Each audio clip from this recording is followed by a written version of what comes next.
The World Health Organization put out questionable guidance on how to deal with the coronavirus. It was slow to communicate the magnitude of the threat, and it whitewashed the Chinese government's early handling of the crisis. It destroyed much of its credibility, damaged the field of public health, and failed to contain the pandemic. Now is not the time.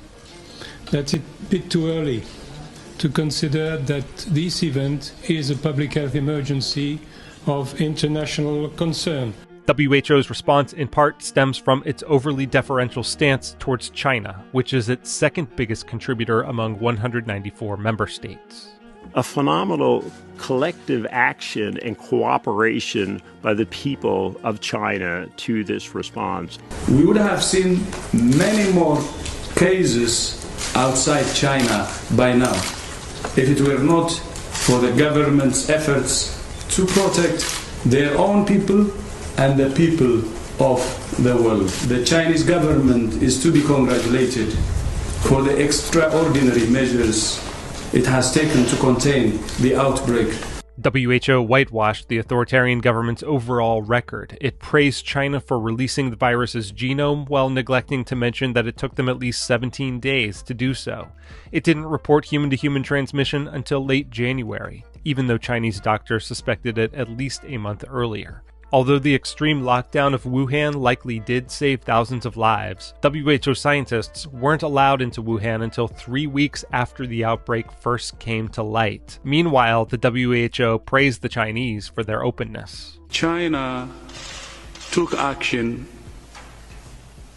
massively at the epicenter, and that helped in preventing cases from being exported. If we say there's a pandemic of coronavirus, we're essentially accepting that every human on the planet will be exposed to that virus. And China have clearly shown that that's not necessarily the natural outcome of this event. As the virus continued spreading across Europe and reached America, WHO recommended that the travel industry maintain the status quo. There is no reason for measures that unnecessarily interfere with international travel and trade. One country that ignored this advice was Taiwan, which also warned the WHO that it suspected the virus was spreading through human-to-human transmission and was ignored.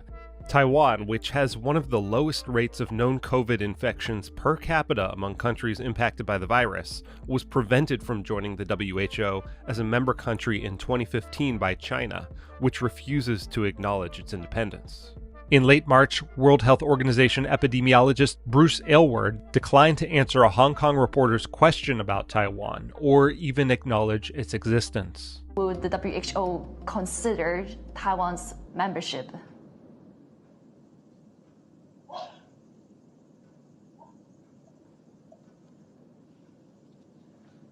Hello? Sorry, I can't hear you. I couldn't hear your question. Okay, yeah. Let me repeat the question. No, that's okay. Let's move to another one then. Right, because I'm actually curious on talking about Taiwan as well, on Taiwan's case.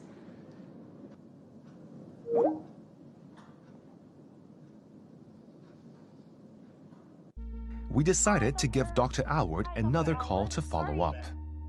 And I just want to see if you can comment a bit on how Taiwan has done so far in terms of containing the virus. Well, we've already talked about China, and when you look across all the different areas of China, they've actually all done quite a good job. So with that, I'd like to thank you very much for inviting us to participate. As Taiwan was distributing face masks to its citizens, the WHO was advising the rest of the world that they were unnecessary. And initially, the CDC and U.S. Surgeon General followed its lead. Masks should only be used by healthcare workers, caretakers, or by people who are sick with symptoms of fever and cough. If you do not have these symptoms, you do not have to wear masks, because there is no evidence that they protect people who are not sick. But health experts pointed to mounting evidence that masks can help slow the spread of respiratory diseases, especially among asymptomatic carriers, a population that the WHO maintains is virtually non-existent, despite mounting evidence to the contrary. In mid-February, the WHO trumpeted good news from China. The data from China continue to show a decline in new confirmed cases. Once again, we're encouraged by this trend. ignoring evidence that it may have been a statistical anomaly, and U.S. intelligence believes that China has entirely misrepresented both case numbers and death tolls according to Bloomberg News. Finally, on March 11th, after Italy was already in full national lockdown with more than 10,000 cases, WHO finally acknowledged the true magnitude of the crisis, declaring a global pandemic. COVID-19 can be characterized as a pandemic. They could have called it months earlier. They should have known, and they probably did know. So we'll be looking into that very carefully, and we're going to put a hold on money spent to the WHO.